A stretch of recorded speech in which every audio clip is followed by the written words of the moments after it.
आज की ये चर्चा भारत के इतिहास के दो सबसे बड़े और प्रभावशाली व्यक्तित्वों के बीच हुई मुलाकातों पर आधारित है। बिल्कुल। महात्मा गांधी और डॉक्टर B.R. अम्बेडकर। जी, अक्सर हम इन दोनों महान नेताओं के सिद्धांतों के बारे में अलग-अलग पढ़ते हैं, लेकिन जब ये दोनों दिग्गज नेता एक बंद कमरे में आमने-सामने बैठे, तो असल में उनकी बातचीत कैसी रही होगी? ये सच में बहुत दिलचस्प सवाल है और श्रोताओं के लिए ये जानना बहुत जरूरी है कि हम हवा में बातें नहीं कर रहे हैं। हमारे पास जो स्रोत सामग्री है वो 1931 से 1934 के बीच हुई 4 बहुत ही महत्वपूर्ण और सीधी मुलाकातों के लिखित दस्तावेज हैं। जी, प्रेस रिपोर्ट्स हैं और कुछ डायरी के अंश भी हैं। बिल्कुल। और इस चर्चा में प्रवेश करने से पहले मैं ये स्पष्ट करना चाहूंगा कि इन दस्तावेजों का महत्व क्या है। मतलब ये महज 2 बड़े राजनेताओं की कोई औपचारिक मुलाकात नहीं थी। बिल्कुल नहीं। ये असल में 2 बिल्कुल अलग विचारधाराओं, काम करने के 2 अलग-अलग तरीकों का सीधा टकराव था। हाँ, और ये बहुत ही तीखा टकराव था। और इस चर्चा को आगे बढ़ाने से पहले एक बात पूरी तरह से स्पष्ट कर देना आवश्यक है। जी, बिल्कुल। हमारे इस गहरे गोते का उद्देश्य किसी भी राजनीतिक या सामाजिक पक्ष का समर्थन करना बिल्कुल नहीं है। एकदम सही बात है। स्पष्ट रूप से ये शो किसी का पक्ष नहीं ले रहा है, बल्कि मूल स्रोत में जो लिखा है ठीक उसी इतिहास को श्रोताओं के सामने रखने का प्रयास कर रहा है। हाँ, मतलब इतिहास जैसा पन्नों पर दर्ज किया गया, हम उसे उसी रूप में समझने का प्रयास करेंगे। तो चलिए सीधे उस समय के माहौल में चलते हैं। अगस्त 1931 का महीना। हाँ, ये वो समय था जब दूसरे गोलमेज सम्मेलन की तैयारियां चल रही थीं। हाँ, और 6 अगस्त को गांधी जी ने अंबेडकर को पत्र लिखकर मिलने बुलाया। और मुझे स्रोत की वो बात बहुत दिलचस्प लगी कि अंबेडकर उस वक्त सांगली से लौटे थे और उन्हें 106 डिग्री का भीषण बुखार था। बाप रे, 106 डिग्री। जी। स्रोत बताते हैं कि गांधी जी उस वक्त फल खा रहे थे और मिस लेड से बात कर रहे थे। और शुरुआत में उन्होंने अंबेडकर की तरफ देखा तक नहीं। जी हाँ, और अंबेडकर के साथियों को डर था कि कहीं ये अनदेखी किसी टकराव का रूप न ले ले। बिल्कुल, लेकिन फिर बातचीत शुरू हुई और गांधी जी ने अपना पक्ष रखा। गांधी जी का तर्क बहुत सीधा था। उन्होंने कहा कि वो स्कूल के दिनों से, मतलब जब अंबेडकर पैदा भी नहीं हुए थे, तब से अछूतों की समस्या पर काम कर रहे हैं। और उन्होंने ये भी बताया कि कांग्रेस ने उनके उत्थान पर 20 लाख रुपए खर्च किए हैं। और यहाँ बात सच में बहुत दिलचस्प हो जाती है, क्योंकि अंबेडकर का जवाब बहुत तीखा था। बहुत तीखा। उन्होंने सीधा कहा कि 20 लाख रुपए की बर्बादी। हाँ, उन्होंने कहा कि अगर कांग्रेस सच्ची होती तो खादी पहनने की तरह ही छुआछूत मिटाने को भी कांग्रेस सदस्यता की अनिवार्य शर्त बनाती। बिल्कुल।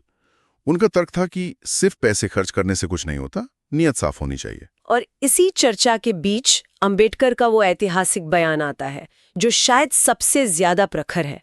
उन्होंने कहा, गांधी जी मेरी कोई मातृभूमि नहीं है। ये बहुत ही गहरा और एक तरह से बहुत ही दर्दनाक बयान था। हाँ, वो कहते हैं कि जिस धर्म और देश में उनके लोगों के साथ कुत्तों और बिल्लियों से भी बुरा बर्ताव होता है, उसे वे अपना कैसे कह सकते हैं। सही बात है।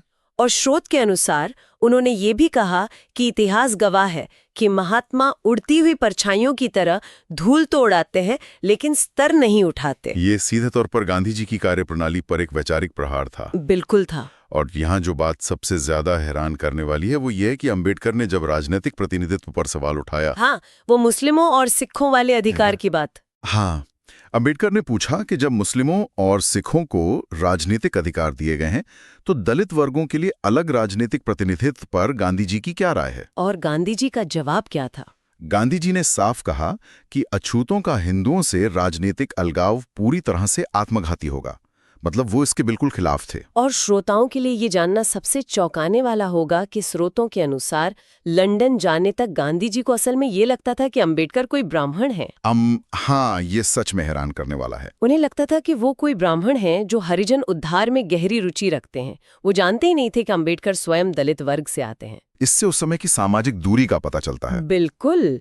अब हम थोड़ा आगे बढ़ते हैं। फरवरी 1933 का समय, यरवदा जेल वाला समय। हाँ, अंबेडकर को रंगून से बर्मा के नेताओं के और गांधी जी के दोनों के टेलीग्राम मिलते हैं। और वो बर्मा के नेताओं से दिल्ली में मिलने के बजाय यरवदा जेल में गांधी जी से मिलना चुनते हैं। जी, इस बार मुद्दे की बात थी मंदिर प्रवेश बिल। डॉक्टर सुब्बारायन और रंगायार का बिल। गांधी जी चाहते थे कि अंबेडकर इस बिल का समर्थन करें, लेकिन अंबेडकर का रुख एकदम स्पष्ट था। उन्होंने सीधे इनकार कर दिया। अगर हम इसे व्यापक नजरिए से जोड़कर देखें तो अंबेडकर का इनकार बहुत तार्किक था। उनका तर्क क्या था? उनका तर्क था कि उस बिल में छुआछूत को पाप नहीं माना गया है। वो जाति व्यवस्था में शूद्र बनकर नहीं रहना चाहते थे। हाँ, उन्होंने स्पष्ट कहा था कि वो खुद को ईमानदारी से हिंदू नहीं कह सकते और ऐसे धर्म पर गर्व क्यों करें जो उन्हें नीचा दिखाता है। बिल्कुल। उनका मानना था कि अगर दलित आर्थिक और राजनीतिक प्रगति कर लेंगे तो मंदिर प्रवेश तो अपने आप हो जाएगा। ये बहुत ही व्यवहारिक सोच थी। और इसके जवाब में गांधी जी का जो बचाव था वो भी दस्तावेजों में दर्ज है। जी, गांधी जी क्या कहते हैं इस पर? गांधी जी कहते हैं कि जाति व्यवस्था अपने आप में बुरी नहीं है। वो धर्म को शुद्ध करने का मौका मिलना चाहिए। मतलब दोनों के रास्ते एकदम अलग थे। एक तरफ आत्मसम्मान और मुक्ति की बात थी और दूसरी तरफ प्रायश्चित और सुधार की। बिल्कुल सही कहा आपने। ये एक बहुत गहरी वैचारिक खाई थी। और ये खाई उनकी अगली मुलाकातों में भी दिखती है। अप्रैल 1933 में वो फिर मिलते हैं। ये वही यरवदा जेल में आम के पेड़ के नीचे हुई मुलाकात है ना? हाँ, वही। और स्रोत में बताया गया है कि महादेव देसाई पास बैठकर नोट्स ले रहे थे। इस बार चर्चा का विषय प्राथमिक चुनावों में 25% वोटों की शर्त था। जी, लेकिन इस राजनीतिक चर्चा के बीच एक बड़ा दिलचस्प क्षण आता है। हाँ, वो फूलों वाला किस्सा। हाँ, गांधी जी अंबेडकर को फूलों का गुच्छा देते हैं और बताते हैं कि सनातनी लोग गांधी को दैत्य कह रहे हैं। और इस पर अंबेडकर तंज कसते हुए पूछते हैं कि उन्हें सनातनियों से और क्या उम्मीद थी। मतलब मतभेद अपनी जगह थे, लेकिन एक संवाद कायम था। बिल्कुल। और इसके बाद जून 1934 की मुलाकात का जिक्र आता है मणि भवन में। हाँ, ये मुलाकात हरिजन आंदोलन की प्रगति को लेकर थी। गांधी जी का दृष्टिकोण था कि उन्होंने 200 से अधिक गांवों का दौरा किया है और उन्हें लगता है कि छुआछूत की बुराई धीरे धीरे खत्म हो रही है। लेकिन अंबेडकर ने इस पर पलटवार किया। हाँ, उन्होंने असहमति जताते हुए कहा कि गांधी जी की उपस्थिति एक साधु या संत जैसी है जी, जिससे एक असामान्य माहौल बन जाता है और लोग अस्थायी रूप से अपने भेदभाव भूल जाते हैं या छिपा लेते हैं। ये असलियत नहीं है। तो आखिर इस सब का मतलब क्या है? मतलब ये कि समाज की असलियत गांधी जी के प्रभाव से छिप रही थी, ऐसा अंबेडकर का मानना था। और फिर समाधान को लेकर भी दोनों के अलग अलग रास्ते सामने आए। बिल्कुल, अंबेडकर का सुझाव बहुत ठोस था। उन्होंने कहा कि हरिजन बोर्ड को दलितों को सवर्ण हिंदुओं के उत्पीड़न के खिलाफ कानूनी कदम उठाने के लिए आर्थिक मदद देनी चाहिए। मतलब वो कानूनी अधिकारों और अदालतों पर जोर दे रहे थे। हाँ, लेकिन गांधी जी का जवाब था कि बुराई को दूर करने के लिए अनुनय या जिसे हम समझाना बुझाना कहते हैं, वही सबसे अच्छा तरीका है। वो मुकदमों से बचना चाहते थे। एकदम सही। इन 4 मुलाकातों को गहराई से देखने के बाद काफी कुछ साफ हो जाता है। तो बिल्कुल। इन ऐतिहासिक दस्तावेजों से एक बात तो पूरी तरह स्पष्ट है कि लक्ष्य एक होने के बावजूद दोनों नेताओं के रास्ते एकदम विपरीत थे। अछूतों का उद्धार दोनों चाहते थे, लेकिन तरीके अलग थे। इससे एक बहुत ही महत्वपूर्ण सवाल खड़ा होता है। क्या सवाल?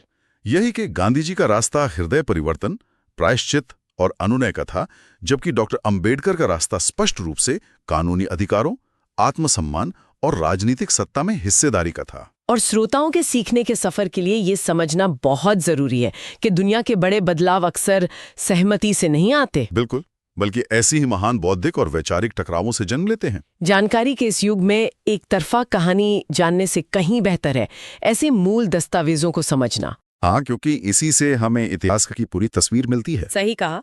इस गहन चर्चा को समाप्त करते हुए एक विचार श्रोताओं के मन में छोड़ना चाहूंगी। जी बिल्कुल। कल्पना करें, अगर इन दोनों महान नेताओं के बीच ये तीखा वैचारिक टकराव नहीं होता और दोनों शुरुआत से ही एक दूसरे से पूरी तरह सहमत होते, तो क्या आज समाज में जो कानूनी और सामाजिक सुधार हुए हैं, उनकी बुनियाद इतनी मजबूत हो पाती?